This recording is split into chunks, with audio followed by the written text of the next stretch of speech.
Creio em Deus Pai Todo-Poderoso, Criador dos céus e da terra. Creio em Jesus Cristo, seu único Filho, nosso Senhor, o qual foi concebido por obra do Espírito Santo e nasceu da Virgem Maria. Padeceu sob o poder de Pôncio Pilatos, foi crucificado, morto e sepultado, desceu em Hades,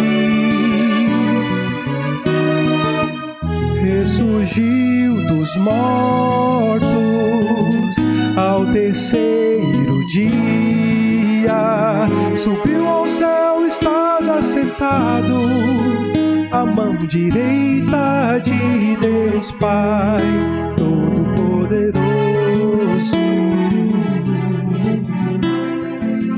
de onde há de vir a julgar os vivos e os mortos.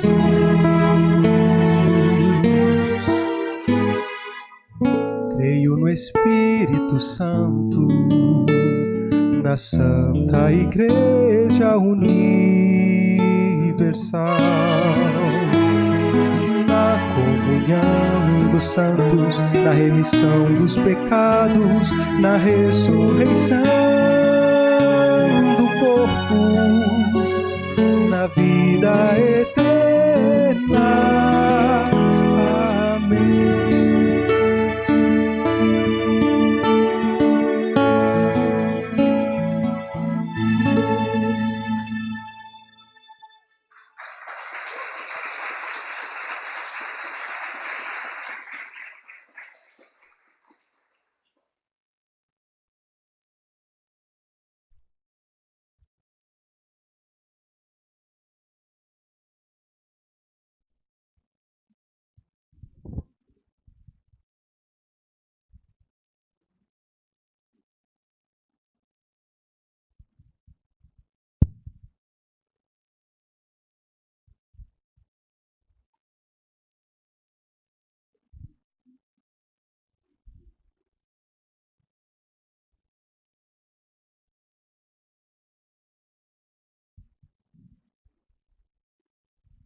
Essa noite a gente está tendo uma noite especial, né, com músicas especiais e até músicas que poderiam ser novas, né, Elias? Apesar de às vezes terem 200, 300 anos de idade, mas com a roupagem nova, ela parece nova. E essa canção agora que a gente pôde ouvir do Credo Apostólico, eu acho interessante esse pessoal assim, tipo João Alexandre, Estênio Márcio, dessa turma, você vê que o próprio jeito do ritmo da música vir na hora que está falando que ele morreu, depois que ele ressuscitou, vai mudando.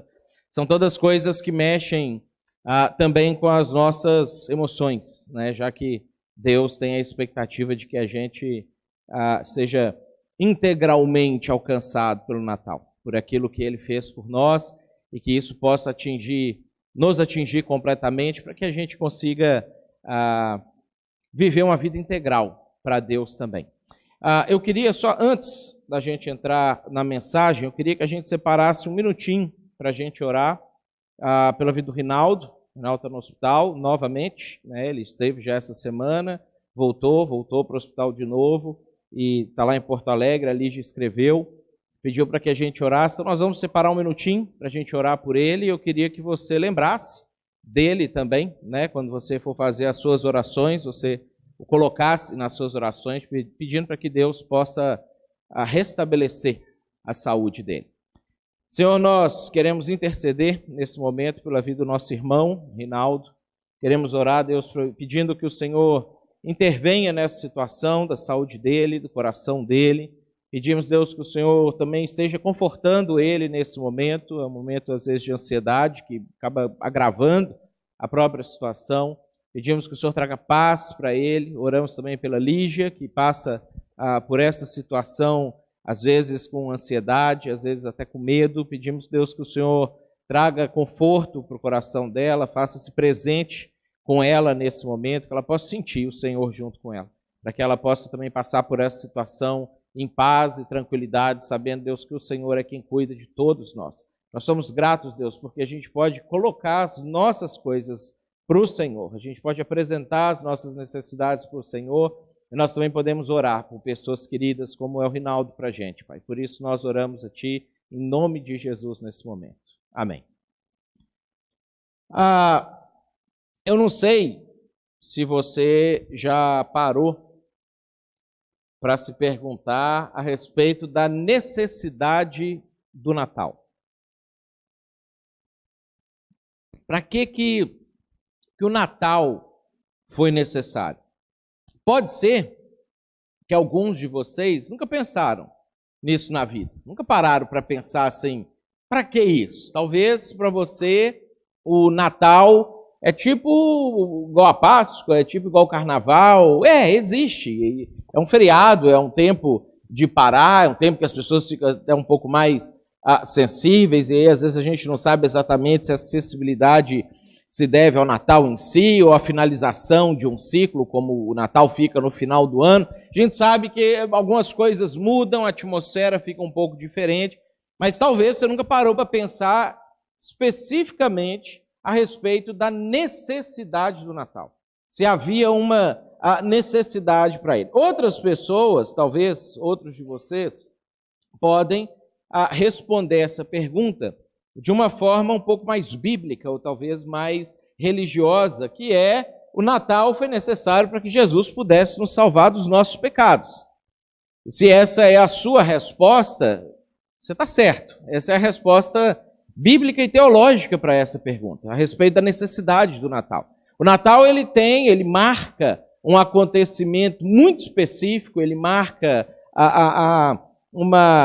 um fato muito específico que culmina com a nossa salvação, que culmina com a possibilidade da gente ter perdão dos nossos pecados, culmina com a possibilidade da gente ser reconciliado com Deus, culmina com a possibilidade da gente ser livre da morte para a vida e poder, de fato, até mesmo viver eternamente junto com Deus. Essa é a necessidade do Natal. Mas eu queria que a gente pensasse, talvez, um pouco mais além a respeito dessa necessidade hoje.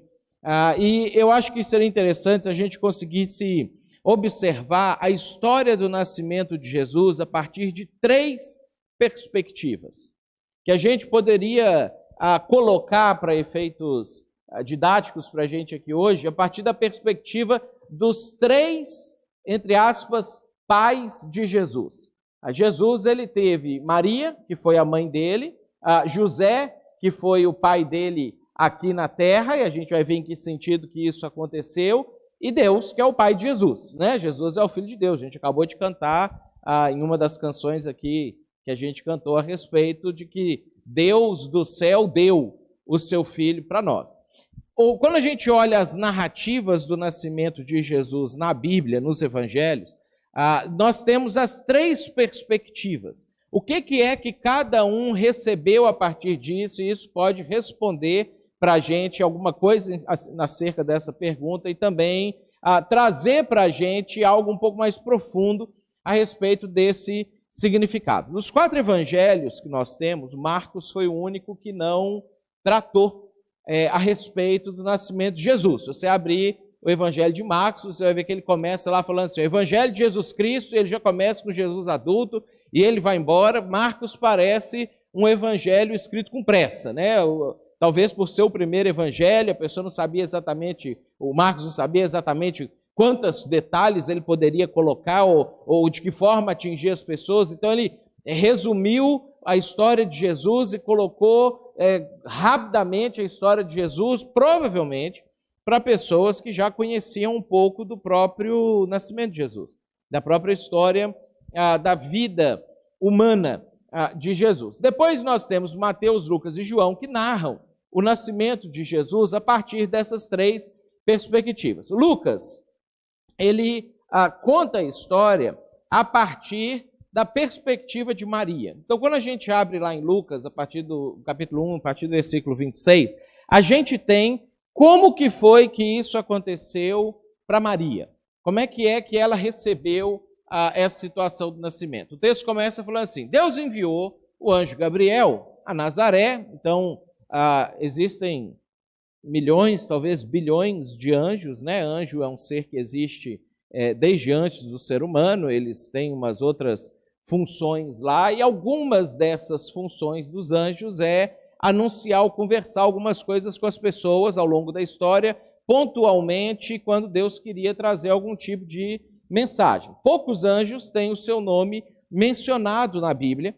Gabriel é um desses que vai ter o seu nome mencionado na Bíblia, e antes dele aparecer para Maria, ele tinha aparecido para o profeta Daniel uns 500 anos antes disso aqui. Então, assim, 500 anos depois da última aparição dele, ele aparece para Maria em Nazaré, na cidade da Galileia, a uma virgem prometida em casamento a certo homem chamado José, descendente de Davi. Como é que funcionava essa questão? O casamento, antigamente, as pessoas elas assinavam um contrato antes do casamento propriamente dito. Para nós, hoje, a gente assina esse contrato no cartório.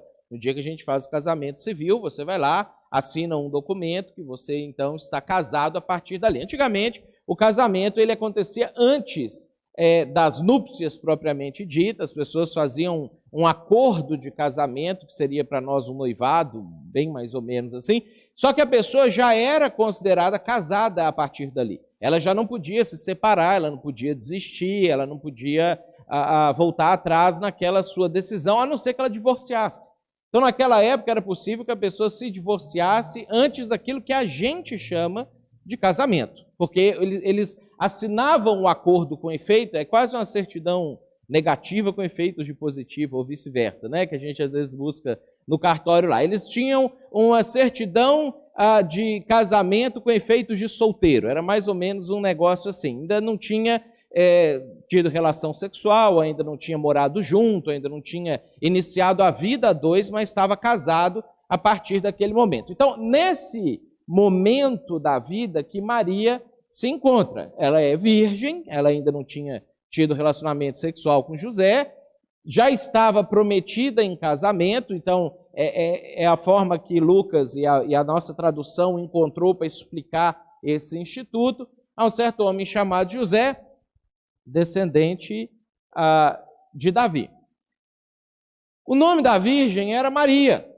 A gente conhece bastante, principalmente aqui no Brasil, que se você foi católico, havia uma época da sua vida que você até reverenciava a Virgem Maria. A gente usa no catolicismo o termo virgem quase que como se fosse o próprio nome de Maria. E a gente, como a gente viu aqui na canção do Credo Apostólico, no próprio Credo Apostólico fala que Jesus nasceu da Virgem Maria. Então, essa expressão é uma expressão importante para a gente entender aqui. O anjo, Gabriel, aproximando-se dela, disse: alegre-se, agraciada, o Senhor está com você. Maria ficou perturbada com essas palavras, perguntando no que poderia significar essa saudação. Não era uma coisa normal, né? Anjo, às vezes a gente lê a Bíblia e parece que essas coisas assim, milagre, anjo, coisas sobrenaturais aconteciam o tempo inteiro, constantemente, toda hora estava acontecendo um negócio desse. Isso não é verdade, gente. As coisas sobrenaturais, elas eram tão raras quanto são hoje, né? A última vez que você viu um anjo, você talvez nunca viu, né? Então, você nem talvez conhece alguém que tenha visto um antes. Então, Maria também vivia num contexto que ninguém nunca tinha visto um anjo. E aí apareceu um anjo para ela. E não era qualquer anjo, era o próprio anjo Gabriel, que dentro das classificações angelicais é um dos anjos mais superiores que tem. E aí isso incomodou Maria. A ideia de perturbação aqui é bem a ideia de um incômodo, um medo, um receio, um pavor, é uma coisa assim de tipo, o que está acontecendo comigo? E aí a gente tem que analisar também que a gente está falando de uma moça que, de acordo com a tradição católica, podia ter entre 13 e 14 anos de idade. nessa época aqui, talvez até 17, 18, mas mais que 20 não. É uma pessoa extremamente nova, jovem, que não tem muita história de vida ainda. E a gente está falando também de uma moça de entre 13 e 18 anos do século zero, né? Do ano zero, não dá nem para falar assim antes ou depois de Cristo. Ela está vivendo lá, não tinha internet, não tinha informação, e a mulher ainda na época não tinha o mesmo acesso que o homem tinha de outros tipos de conhecimento, coisas nesse sentido. Mas o anjo lhe disse: não tenha medo, Maria, você foi agraciada por Deus. E aí, ela deve ter pensado, o que será esse agraciamento? Você ficará grávida e dará à luz um filho e lhe porá o nome de Jesus. Vamos guardar isso aqui para depois a gente pensar ou analisar isso aqui. Ele será grande e será chamado Filho do Altíssimo. O Senhor Deus lhe dará o trono do seu pai Davi. Por quê? Porque Maria também era descendente de Davi, assim como José. Eles eram primos, não sabe-se de qual grau de parentesco, mas eles eram primos, todos eles descendentes do rei Davi da Bíblia, que nessa época aqui já não tinha importância nenhuma, porque o último rei da linhagem de Davi tinha sido destronado por Nabucodonosor cerca de 500 e quase 600 anos antes desse acontecimento aqui. E o último governante descendente de Davi que se tem notícia tinha sido Zorobabel, quando ele tinha retornado do cativeiro da Babilônia, uns 400 anos mais ou menos antes disso aqui. Então, a família de Davi não era mais uma família rica, não era uma família de governantes, de reis, de gente da nobreza. Inclusive o rei que estava colocado agora como rei de Israel, que era Herodes, ele nem judeu era, ele era edomita ou idumeu, e ele tinha sido colocado pelos romanos. Então, para ele, a própria ideia de uma família de Davi tentar pleitear algum tipo de situação no trono era uma grande ameaça. Então, Maria se encontrava nessa mesma situação. E ele reinará para sempre sobre o povo de Jacó. Seu reino jamais terá fim. E aí a gente imagina assim, Maria deveria ter nesse momento ficado empolgada, pensado assim, nossa, que legal, você, mãe de um rei, o reino jamais será fim, ele vai ser grande, imagina esse negócio, como é que minha vida vai mudar a partir de agora. Mas olha a preocupação de Maria. Perguntou Maria ao anjo, como acontecerá isso, se sou virgem? Preocupação de uma moça dos seus 14 a 17 anos do século zero.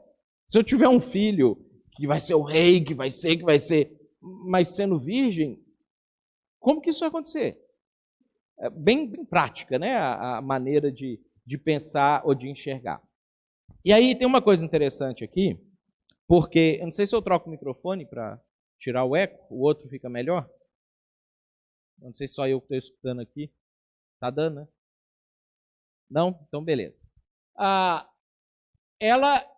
Quando Maria faz essa colocação ou faz essa apresentação, ela mostra algo que para a gente parece que seria óbvio, mas que para eles não era, e a gente também precisa entender como é que funcionava para eles naquela época. Tinha uma profecia no livro de Isaías, 700 anos antes disso aqui acontecer, que supostamente seria óbvio para as pessoas ou para os judeus esperarem que o Messias nasceria de uma virgem. Porque Isaías disse o seguinte, lá no capítulo 7, versículo 14, quando ele está falando a respeito de que um dia ele ia enviar o rei, enviar o Messias, enviar o Salvador do mundo, ele fala o seguinte, por isso o Senhor mesmo lhes dará um sinal. A virgem ficará grávida e dará à luz a um filho, chamará Emanuel. É interessante quando a gente observa isso agora, 700 anos depois, Maria fazendo essa pergunta, porque Maria conhecia o texto de Isaías, como a gente vê mais para frente. Ela conhecia a Bíblia, ela conhecia as histórias, ela conhecia a profecia. O que acontece é que, para eles, naquela época, eles não interpretavam essa palavra, que está traduzida para a gente como virgem hoje, como virgem. No hebraico, o termo que aparece para virgem, que é alma, significa jovem ou moça também. O hebraico, ele é mais pobre do que o português, em palavras. Em português a gente tem, 50 mil vocábulos diferentes que a gente pode especificar com muito detalhe. Cada coisa que a gente quer falar, a gente tem uma palavra muito específica para aquilo ali. O hebraico, ele não tinha toda essa versatilidade que o português tem. Eles, às vezes, tinham uma palavra que tinham 3 significados, podendo chegar até 8 significados para uma mesma palavra. Quando eles liam o texto de Isaías 7,14, eles encontravam essa palavra colocada aqui, eles não entendiam ou interpretavam que a palavra significava virgem. Eles entendiam que a palavra significava jovem, moça. Eles esperavam que esse rei ia nascer de uma jovem, de uma moça. Mas não que ele não teria pai. Não que a moça seria virgem, teria uma gravidez espontânea, gerada por Deus, a partir de algum tipo de ação sobrenatural, alguma coisa nesse sentido. Então, quando Maria, ela escuta isso do anjo, de que ela ia ficar grávida sem ter tido relação com ninguém, por mais que o anjo agora explicasse para ela, não, sabe aquele texto lá de Isaías 7,14, que fala que a virgem vai ficar grávida, lá você tem que interpretar como virgem, não como moça, como jovem. Maria sabia que ninguém ia acreditar nisso. Ninguém ia comprar essa ideia o dia que ela aparecesse grávida. Então, olha como é que a história continua. O anjo respondeu, depois que ela fez a pergunta: o Espírito Santo virá sobre você, o poder do Altíssimo a cobrirá com a sua sombra. E aqui a gente tem uma dupla conotação na passagem. A ideia de cobrir não é só um cobrir de proteção, mas a ideia de engravidar. A gente usa essa expressão para animais hoje ainda, né? Então, ele te cobrirá com a sua sombra, e assim, aquele que há de nascer será chamado Santo Filho de Deus. O anjo narra a forma como Maria ia engravidar para ela, explicando para ela, que é a explicação do texto lá de Isaías. Naqueles dias, olha só, então Maria engravidou, concebeu, né? Ela teve a concepção ali, o Espírito Santo de alguma maneira pegou Jesus junto ali, sei lá como que isso foi, entrou ali, fecundou o óvulo de Maria, a alma e o Espírito de Jesus entrou para dentro daquele óvulo, e agora Jesus era um embriãozinho ali de um óvulo humano e um espermatozoide divino, não sabe exatamente como isso aconteceu, e Maria ficou grávida. Estava grávida agora, virgem, com um casamento marcado numa sociedade, numa cultura que apedrejava pessoas que cometiam adultério. Então, essa é a condição dela.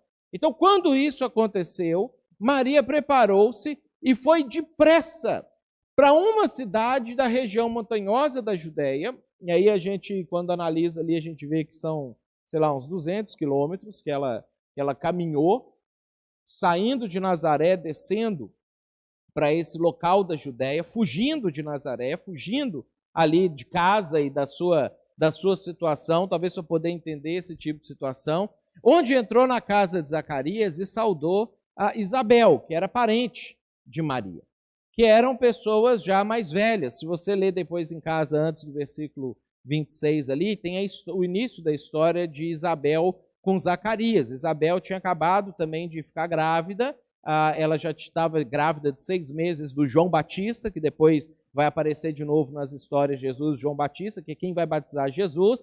Então, a Isabel já estava grávida de João Batista, e aí Maria vai ao encontro de Isabel para ser acolhida por Isabel. Porque imagina comigo o pavor que deve ter acometido Maria nesse tipo de situação. E aí Maria ficou com Isabel cerca de 3 meses. E aí a barriguinha foi crescendo. Aí o Jesus foi crescendo dentro da barriga de Maria. De repente, aquela gravidez que ainda dava para esconder, já não dava mais para esconder. De repente, aquela circunstância que ela devia estar pensando, o que eu vou fazer, como é que eu vou fazer, como é que eu vou explicar isso, como é que eu vou me direcionar para o próprio José nessa situação. Ela estava, né, nesse casamento já pronto com José, que seria o marido dela. Como é que eu vou explicar esse tipo de coisa? Então, esse é o Natal, ou o começo da história de Natal, da perspectiva de Maria. É isso que está acontecendo com ela. E aí depois ela voltou para casa. Quando Maria voltou para casa, ela contou para José, já com a barriguinha, não tinha como esconder. Então ela chama José para conversar e fala para José, olha, estou grávida. E continuo virgem, estou grávida pelo Espírito Santo, aquilo que hoje às vezes as pessoas usam até de brincadeira, de deboche, de não sei o quê. Um dia alguém falou isso sério. Estou grávida do Espírito Santo. E aí o que nós vamos fazer? Resposta de José, você está doido de falar um negócio desse comigo. E achar que eu vou acreditar numa coisa dessa. E aí a gente tem que lembrar que Maria não podia nem usar a base bíblica. Porque José, que também era estudioso da Bíblia, estudava o texto de Isaías 7,14 e via o termo Almalá, quando ele via que a virgem conceberá, e ele interpretava aquela passagem como jovem, como moça. Então, óbvio, José não recebeu isso de uma maneira bacana, de uma maneira agradável. E aí a gente tem agora a história a partir da perspectiva de José. Como é que José recebeu ou vivenciou o início dessa história do Natal? Foi assim o nascimento de Jesus Cristo. Lá em Mateus 1,18, Mateus então vai contar para a gente do lado de José da história. Maria, sua mãe, estava prometida em casamento a José, a mesma história lá de Lucas, né? Mas antes que se unissem, achou-se grávida pelo Espírito Santo. Então Mateus resume tudo aquilo que a gente leu no Evangelho de Lucas agora há pouco. Por ser José seu marido, aí foi quando ela contou para ele essa história, por ser José seu marido um homem justo, e não querendo expô-la à desonra pública, pretendia anular o casamento secretamente. Então José traçou um plano. Ele pensou assim, não, eu acho absurdo isso que você fez, mas eu não quero que você seja apedrejada, eu não quero que você seja humilhada, eu não quero que você passe por maiores problemas por conta dessa atitude que você tomou. Então nós vamos fazer o seguinte, eu vou anular o casamento, eu vou fazer isso secretamente, eu não vou dar as razões de por que isso aconteceu, você vai para um canto, eu vou para um canto, você vive a sua vida, quiser falar que é filho meu, você fala, e você decide o que você vai fazer, mas eu não vou ter vínculo com você mais por conta dessa decisão que você tomou. Então, tensão, né, instaurada na vida de José e na vida de Maria. Mas depois de ter pensado nisso, aí ele foi tirar um cochilo, foi dormir de noite, sei lá, dormiu. Apareceu-lhe um anjo do Senhor em sonho e disse, José, filho de Davi, não tema receber Maria como sua esposa, pois o que nela foi gerado procede do Espírito Santo. E aí José, ele está tendo agora um encontro com um anjo no sonho. É um jeito que Deus às vezes acessa as pessoas, a gente também não sabe exatamente como que isso pode acontecer. Aí tem aquelas perguntas às vezes, né? Será que o diabo lê o nosso pensamento ou não? Será que o anjo sabe o que a gente está pensando ou não? A gente pensa assim, não, eu vou orar aqui só com a minha cabeça, aqui em silêncio, porque Deus vê, o demônio não atrapalha e não sei o quê. O anjo entra até no sonho, né? E pode até pôr o pensamento na sua cabeça se ele quiser. É o que está acontecendo aqui com o José. Ela dará à luz um filho e você deverá dar-lhe o nome de Jesus. E aí a gente tem uma situação muito interessante aqui, porque quando uma pessoa recebia nome naquela época, existia uma expectativa muito grande a respeito de o que esse nome significaria para aquela pessoa. Se você ler o Antigo Testamento, você vai ver isso diversas vezes. Diferente da gente, que às vezes recebe um nome porque, sei lá, o pai da gente gostava de uma pessoa que chamava o nome que a gente chama. Antigamente, as pessoas, eles tinham isso também, eles ganhavam às vezes nome por afinidade, mas muitas vezes eles recebiam um nome que tinha um significado específico. Quando isso acontecia da parte de Deus, porque às vezes Deus mandava colocar nome em alguém, e às vezes, quando o nome da pessoa já vinha de fábrica, Deus mudava o nome da pessoa muitas vezes para poder trazer o significado de vida que ele queria a partir do nome da pessoa. Então o anjo ele chega para José e nesse sonho fala para José assim: José, ele vai chamar Jesus. Você vai colocar o nome dele de Jesus. Jesus não é a palavra, vamos dizer assim, o vocábulo que o anjo falou para José. Jesus já é a transliteração do nome para o latim, que depois ficou assim para o português, que veio do grego, que veio do hebraico, Yeshua. Yeshua era o nome de um personagem do Antigo Testamento que foi o sucessor de Moisés, que a gente chama no Antigo Testamento ele de Josué. Então, quando o anjo aparece para José e fala para ele assim, você vai colocar o nome dele de Josué, de Yeshua, na cabeça dele, José, provavelmente expectativas surgiram. Assim como em toda a vida de Jesus, isso aqui é importante para a gente pensar, porque todos nós, quando nos aproximamos de Jesus, nós temos determinadas expectativas para isso. Você, quando resolveu dar os seus primeiros passos na fé e tentar saber quem é Jesus, ver quem é Jesus, ou participar de uma igreja, ouvir a palavra de Jesus, ou coisa assim, você tinha expectativas com isso, e eu tinha expectativas com isso. Cada um de nós pode ter tido expectativas completamente diferentes, um do outro. E isso, gente, já acontecia na época que Jesus ia nascer. Quando a gente lê todo o Evangelho, a gente vê que a expectativa a respeito de quem Jesus seria era muito grande. Das pessoas que se aproximavam de Jesus, eles tinham uma expectativa e, às vezes, essa expectativa estava errada. Às vezes, essa expectativa estava distorcida. Então, eu imagino que quando o anjo chegou para o José e começou a contar a história, e a gente faz, sei lá, uma licença poética nisso aqui, para a gente ver como que isso sempre aconteceu na época de Jesus, a Bíblia conta, e acontece com a gente também, eu fico imaginando a primeira coisa que passou na cabeça de José. Você vai colocar o nome dele de Josué. Josué tinha sido o general que expulsou os invasores ou os povos que haviam na terra de Israel quando os judeus estavam chegando na terra de Canaã, para que eles pudessem se estabelecer ali e terem a sua autonomia. 2.000 ou 1.400 anos depois de Josué ter feito isso, Israel está debaixo do domínio dos romanos. Tudo o que passava na cabeça do povo de Israel nessa época aqui era como que nós vamos nos livrar dos romanos e vamos ser autônomos novamente. Ter a nossa liberdade, fazer aquilo que a gente quer. E talvez, com exceção da parte dos romanos da história, o resto, a parte da autonomia e da liberdade para fazer o que a gente quer, pode ser que continue sendo a nossa expectativa até hoje.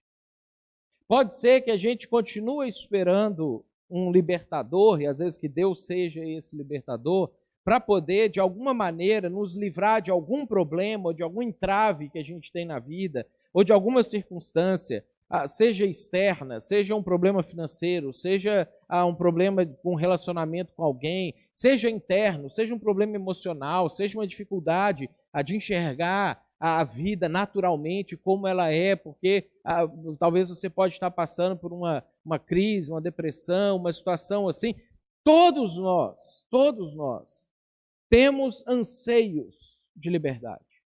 Todos nós temos desejo de nos libertarmos de alguma coisa e podemos tomar as decisões do jeito que a gente gostaria de tomar. Eu imagino que quando o anjo chegou para o José e falou assim, José, você deverá dar-lhe o nome de Jesus, ele já deve ter falado assim, já sei, porque eu já sei quem foi Josué na história. Então, finalmente, nós vamos ser livres dos nossos opressores. Aí o anjo continua e vai explicar para ele, porque ele salvará o povo, ele salvará o seu povo dos seus, não precisa, Gabriel, é claro que é opressores, é claro que ele vai nos salvar dos romanos, dos seus captores. É claro que vai ser desse jeito. As expectativas das pessoas que se aproximavam de Jesus durante todo o tempo da Bíblia era essa: Senhor, quando que o Senhor vai restaurar o reino a Israel? Essa foi a pergunta a última pergunta que os discípulos fizeram para Jesus quando Jesus já tinha ressuscitado e estava sendo assunto aos céus. Quando o Senhor vai nos livrar dos romanos? E o Senhor vai restaurar. Por quê?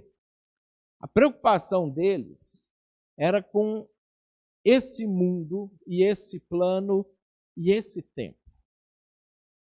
Que talvez é a nossa preocupação também, quando a gente quer se aproximar de Jesus.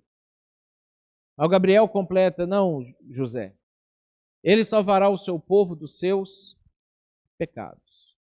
Tem uma coisa muito mais importante, muito mais séria, muito mais urgente para ser resolvida do que a libertação de Roma, do que a libertação de um problema financeiro, do que a libertação de uma crise emocional, do que a libertação de um problema de relacionamento.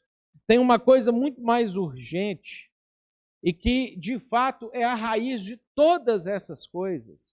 Porque se não acabar com o pecado, mesmo que a gente te livre dos romanos, depois vem, sei lá, os nórdicos, os germânicos, os alemães e matam vocês também, como aconteceu 2000 anos depois dessa história aqui com Hitler. Não adianta libertar vocês dos romanos, porque se vocês continuarem com os pecados, daqui a 20, 30 anos, vocês estão se oprimindo a si mesmos, como tinha acontecido antes, quando o povo de Israel já estava com os nobres ali oprimindo os pobres da terra de Israel.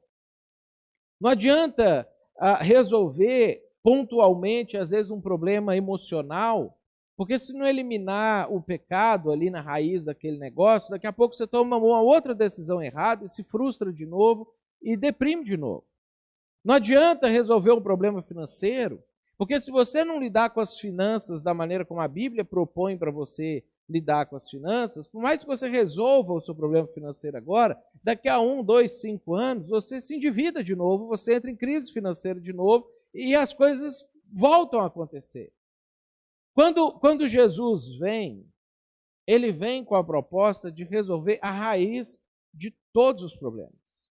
Porque se você eliminar os pecados, com o tempo você acaba com o opressor. Com o tempo você melhora suas emoções. Com o tempo você vai resolvendo seus relacionamentos. Com o tempo você vai resolvendo sua vida financeira.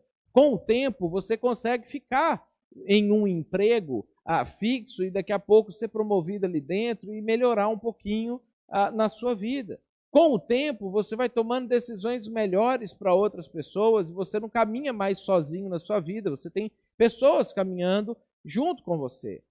Por isso que quando a gente olha da perspectiva específica de José e de Maria, fica muito claro a resposta para essa pergunta. Qual que é a necessidade do Natal? E a resposta que a gente viu no início. O Natal foi necessário para que Jesus pudesse nos salvar dos nossos pecados. Então, olha só como que a história vai terminando. Tudo isso aconteceu para que se cumprisse o que o Senhor dissera pelo profeta. A virgem ficará grávida, e de novo ele está citando Isaías, explicando para José: José, você sempre interpretou o texto errado.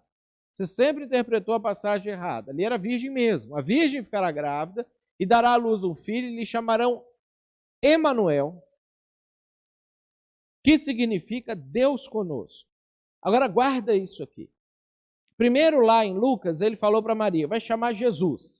E aí Maria não tinha outras aspirações, ficou só essa explicação. José, ele já explicou por que ele tinha que chamar Jesus, porque ele vai salvar o seu povo dos pecados dele, e é isso que significa o nome Yeshua, é o Senhor salvará, o Senhor salva, é o significado literal da palavra Jesus, em hebraico. Mas aí o anjo fala para o José que ele vai ter um apelido.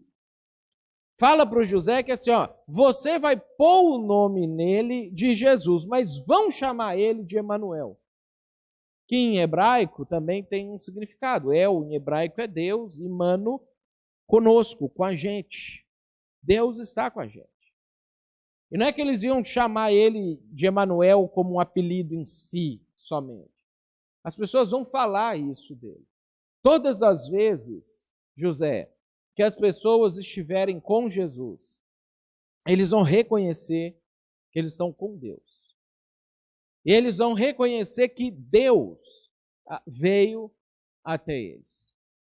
Ao acordar, José fez aquilo que toda pessoa que encontra com o anjo faz. Exatamente aquilo que o anjo do Senhor lhe tinha ordenado e recebeu Maria como esposa. Não discute.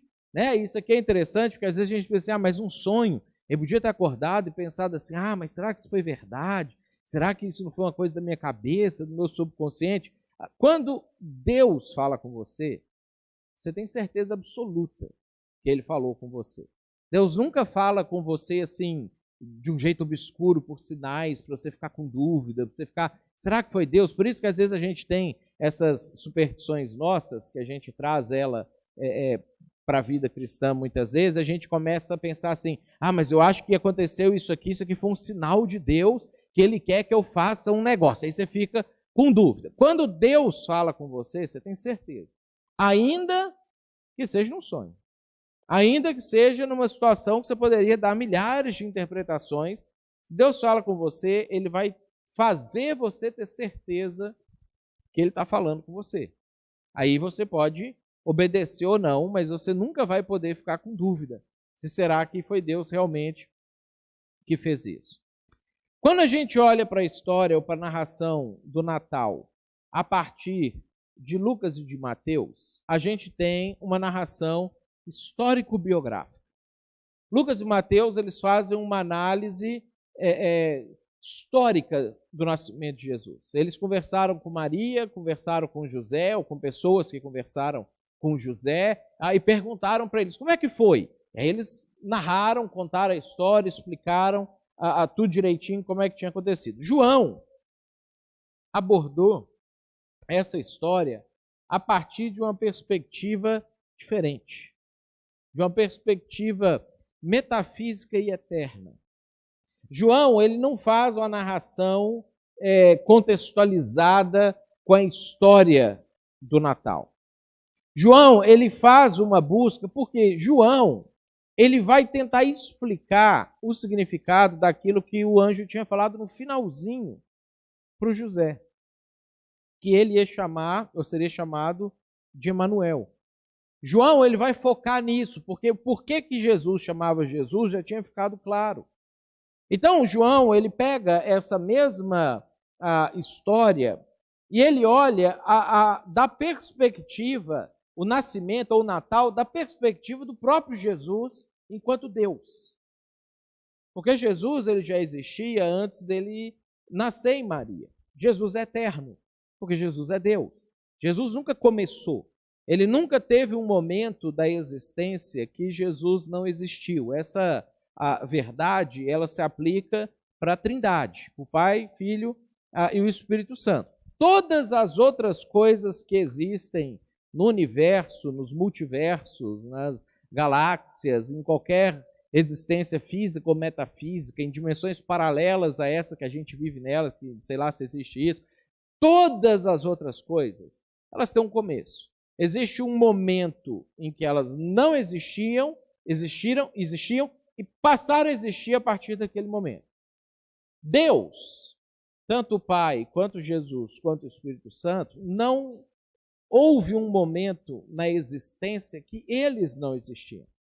Por isso que eles podem ser a própria razão da existência de todas as demais coisas. E isso até é meio óbvio, né? meio lógico, porque se você pensar assim, de onde é que o planeta Terra veio? Foi a gravidade que surgiu ali do Sol, juntou um monte de poeira, ficou redondinho, rodou, virou o planeta 4 bilhões e pouco de anos atrás. Mas e o Sol? Como que existiu?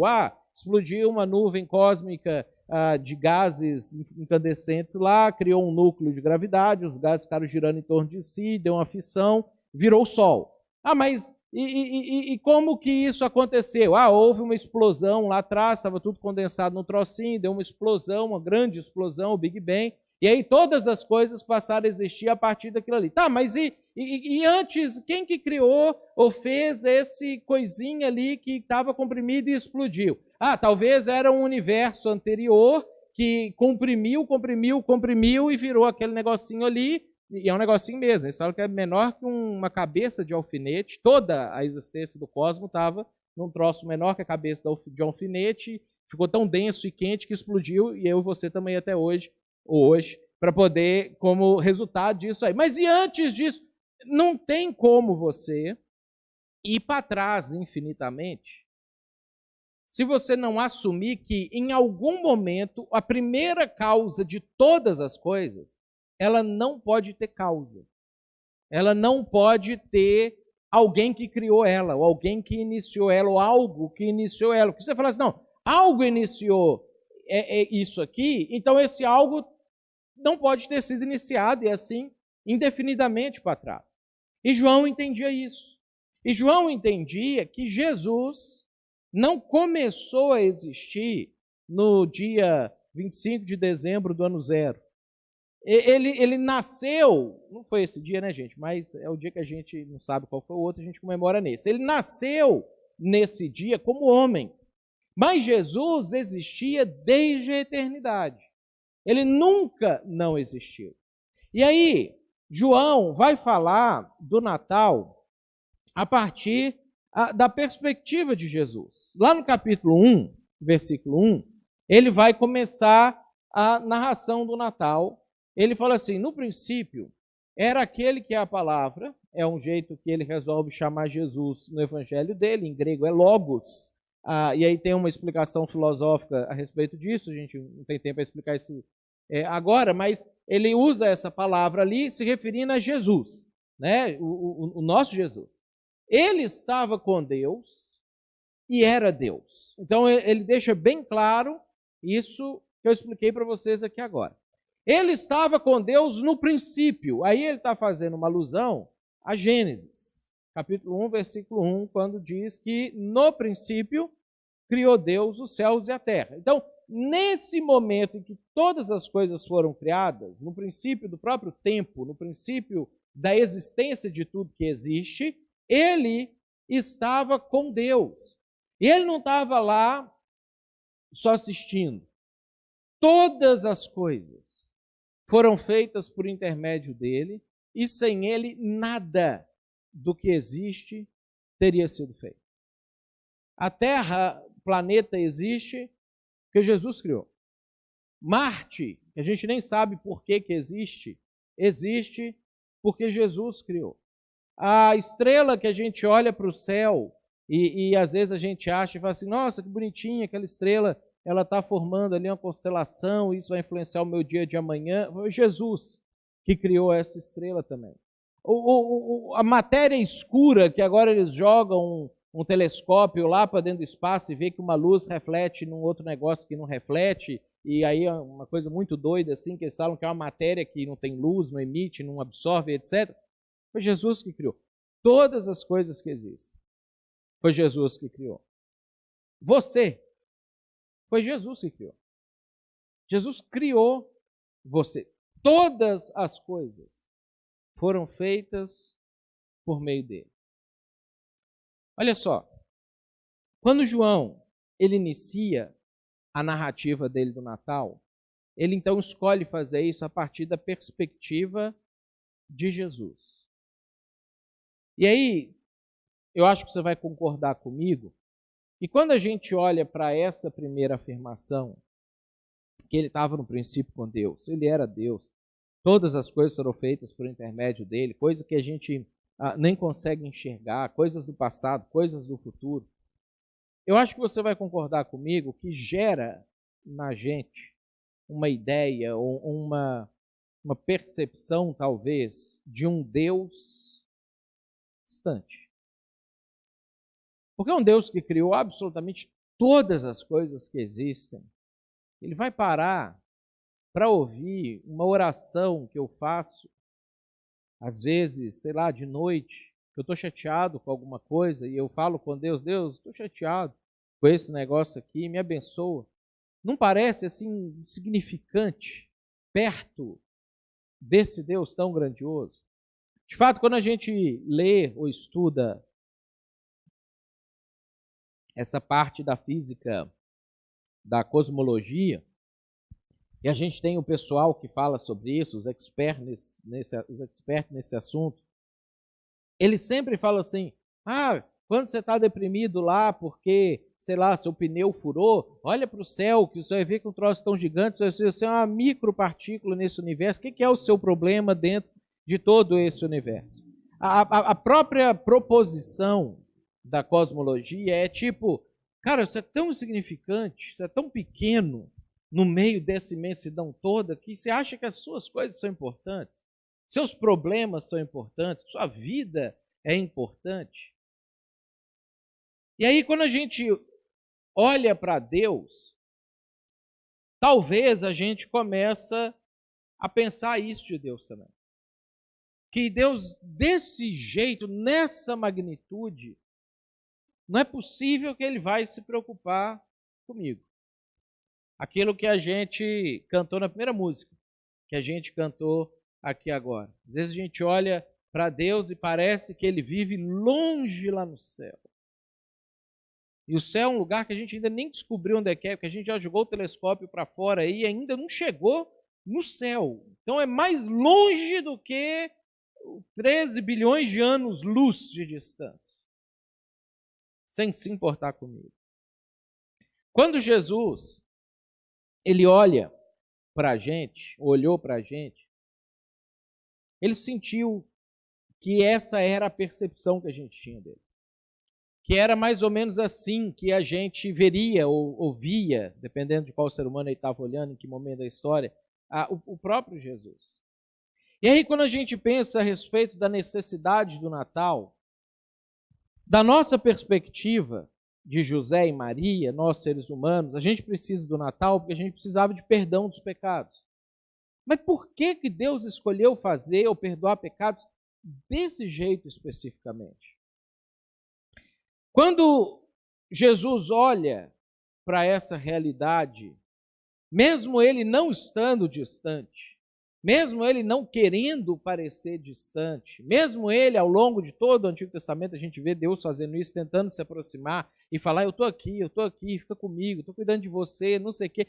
Mas ainda assim as pessoas, como a gente às vezes olha para ele como um ser longe, distante, inacessível, e aí a gente usa até umas palavras, né, difíceis para se referir a Deus, excelso, né? Você pensa assim, o que é uma pessoa excelsa? Né? A gente nem sabe, canta nas músicas que ele é excelso e supremo, né? Excelso que está acima e além do céu. Aí você pensa assim, se o céu já é longe, porque eu não vejo o céu de telescópio, e Deus está para além do céu, aí é mais longe ainda. E a gente pensa assim, quando Jesus olhou para essa situação, ele definiu que a única forma dele quebrar essa distância é aquilo que João vai narrar na perspectiva metafísica eterna do Natal.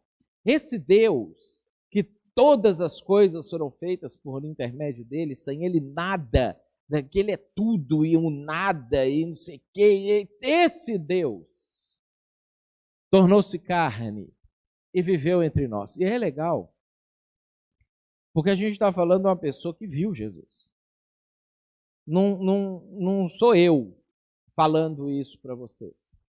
Isso aqui é um relato de uma pessoa que um dia estava andando na praia, tinha acabado de pescar seus peixes, era a profissão de João também, e num determinado momento ele encontra com Jesus, e aí no primeiro momento ele olha para Jesus e ele fala assim, uma pessoa, eu recentemente, sei lá, uns meses para cá, ele mudou para Cafarnaum mesmo, Jesus morava em Nazaré, depois mudou de casa para Cafarnaum, que era onde João morava, na beira do mar da Galileia. Jesus acho que gostava de uma praia, e aí ele via ali Jesus andando na praia de vez em quando, e não sei o quê, e fala assim, é Jesus.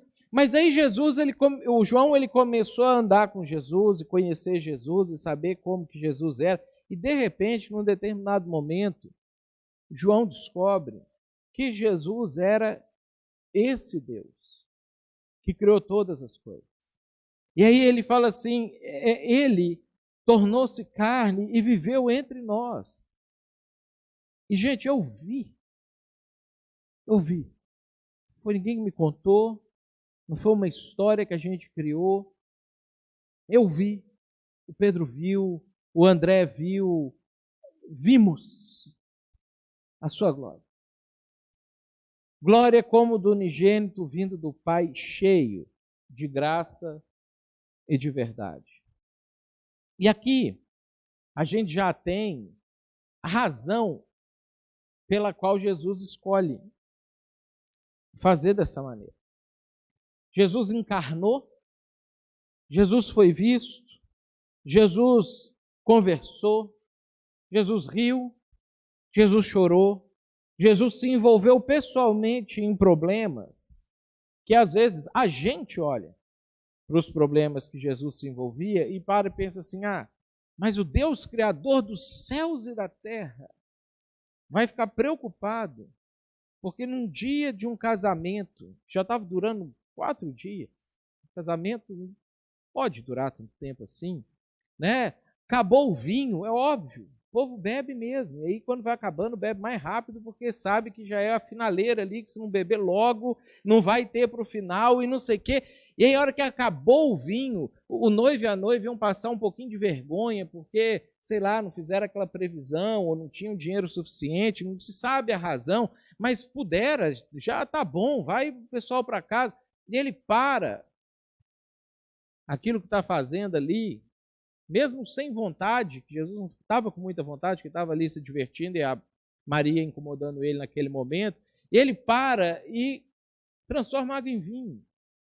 Quando eu olho para isso, eu acho isso insignificante à luz dos meus problemas.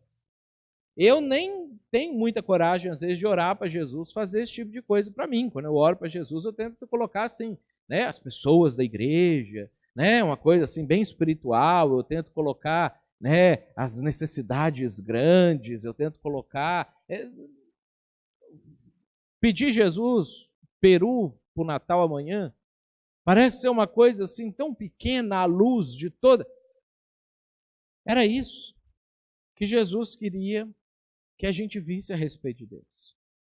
Porque Deus queria ser acessado por nós até nessas micro coisas, até nessas pequenas coisas, até nessas coisas que a gente considera incomodar o Criador do universo. Deu até um eco bonito assim no universo. A gente acha assim, não vou fazer isso para incomodar o Criador do universo. Mas o Galileu, que tem uma casinha na beira da praia, a gente faz... Por que Jesus escolhe fazer dessa maneira? Porque a necessidade do Natal, do ponto de vista de Deus, é relacionamento. Do nosso ponto de vista, é perdão de pecados. Mas já existia um sistema bacana de perdão de pecados naquela época. Talvez algumas pessoas hoje não iam gostar muito daquele sistema, porque tinham que matar bois, ovelhas, né? E a gente às vezes tem dó de matar até para comer, aí você imagina matar para tocar fogo, né? Mas era o sistema, matava, punha fogo, perdoava seu pecado, já tinha um jeito de você resolver o problema de você ser pecador. Mas do ponto de vista de Deus, isso não gerava relacionamento. Eu estava pensando, acho que ontem ou anteontem, eu estava pensando porque eu estava vendo uma música, e aí hoje estava tocando de novo a música na hora que a gente estava vindo para cá no rádio, e aí a pessoa, que eu não sei quem é e eu não conheço a música, eu não lembro do resto da música, eu só sei que essa parte me chama atenção, porque como eu sou crente evangélico desde que eu nasci, eu cresci com esses negócios de umbanda, candomblé, sendo não só do demônio, como mas sendo assim uma coisa Cuidado que o demônio gruda no seu pé se chutar macumba, aquele negócio assim bem, bem tenebroso. E aí na música tem uma parte da música que a mulher canta assim, não sei o que, flores para Iemanjá, no paraíso pra gente se amar. E aí vai cantando o resto da música. Alguém souber quem que é o nome dessa pessoa que canta no rádio, sei lá, o dia inteiro. Melim,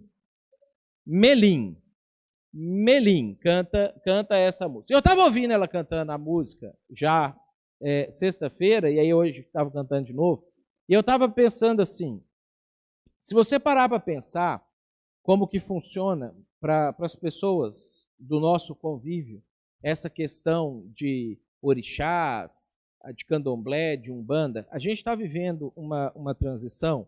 É óbvio que você tem aquelas pessoas praticantes de verdade, que acreditam de verdade que elas estão em contato com um espírito de verdade, que vem ali, faz um negócio e vai embora.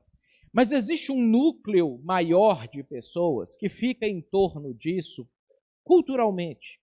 Tipo, é bonito você ter uma interação com os orixás, afinal eles são da natureza, eles são uma expressão da cultura indígena ou da cultura africana, dependendo do ramo que você está seguindo. E aí as pessoas elas se relacionam com isso como se fosse um ritual, como se fosse uma maneira assim, de melhorar a sua espiritualidade, de poder, a gente tem que focar um pouco nessas coisas espirituais também, né? Não pode ser só materialismo. Aí a pessoa vai lá, faz um ritual, ela nem acredita assim, de verdade, que vem um espírito ali, levanta, incorpora na pessoa. Não, é um ritual, é um negócio.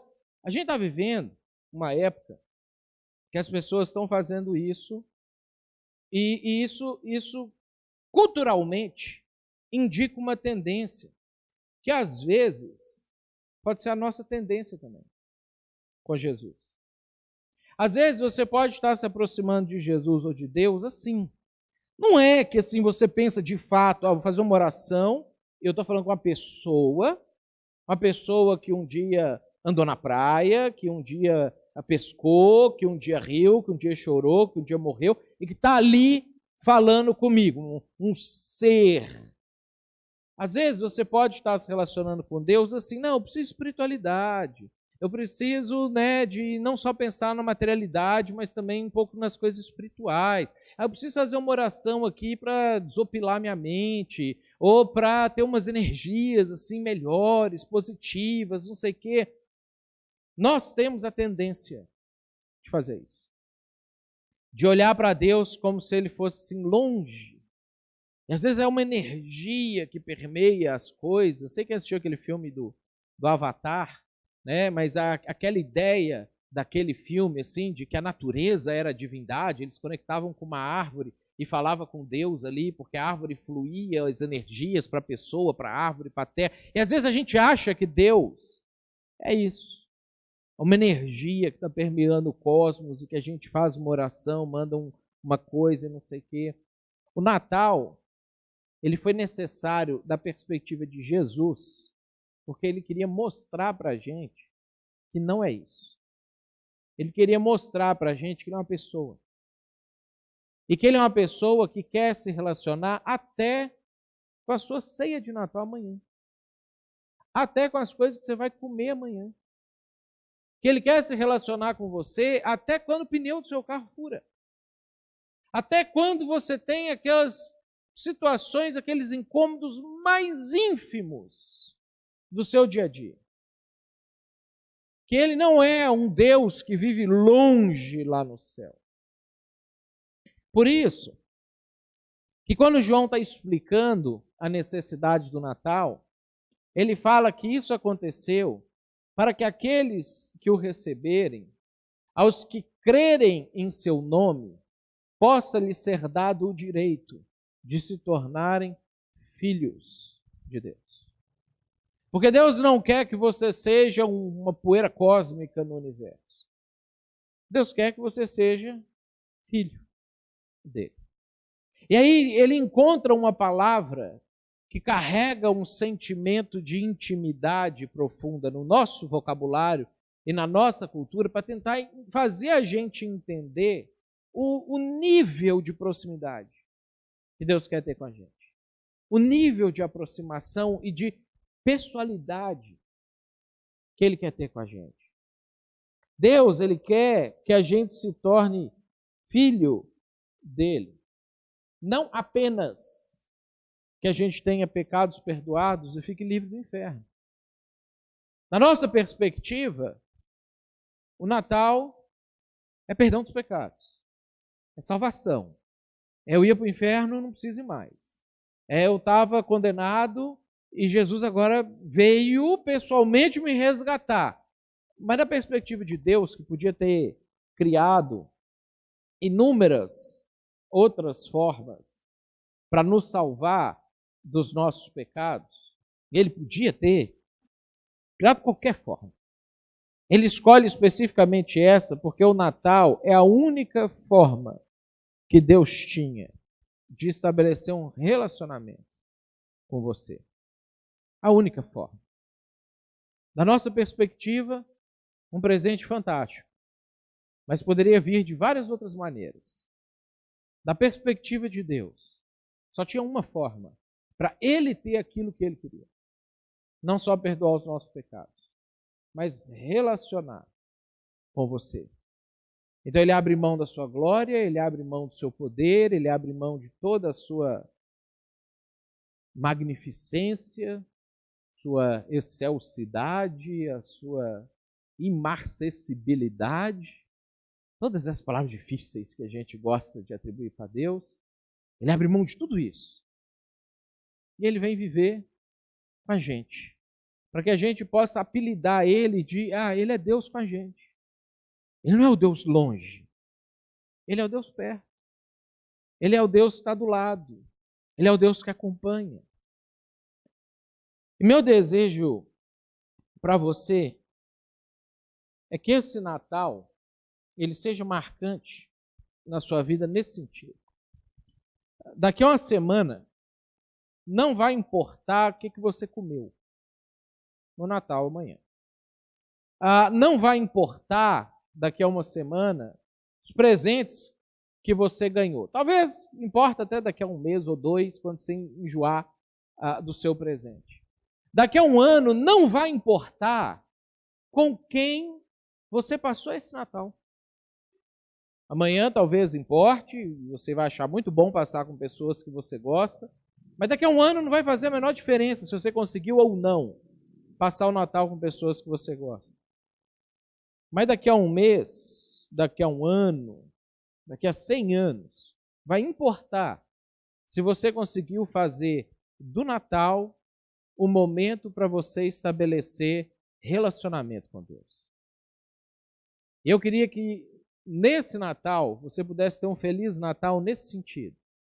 Um Natal onde você possa entender, Deus está perto, Deus está junto, e eu quero estar junto com Ele. Ele quis estar junto comigo, e eu quero responder positivamente a essa apresentação dele. Vamos ficar de pé para a gente orar? Eu queria incentivar você, aonde quer que você esteja, amanhã e terça, a compartilhar essa história com as pessoas. Não deixa o momento passar. Por mais que às vezes é só um momento de festa, um momento de comer, beber e etc., acha um espaço para você trazer o real significado do Natal, a real razão de por que Jesus fez isso. Eu acho que isso vai ser um presente para o aniversariante. Né? Se você quer dar um presente para quem faz aniversário terça, esse é o presente que ele gostaria de ganhar. Que você contasse a história dele para mais uma pessoa. E aí você pode dar um feliz aniversário para Jesus também. Deus, obrigado. Muito obrigado. Porque o Senhor não quis apenas nos salvar, mas quis também relacionar com a gente. Obrigado porque o Senhor, Criador de todas as coisas, inclusive nosso Criador, resolveu um dia entrar na nossa história e resolveu se relacionar pessoalmente com a gente. Quero, Deus, pedir que a gente possa, nesse Natal, de fato, através do Teu Espírito Santo, compreender qual era o desejo do Senhor de fazer tudo aquilo que o Senhor fez.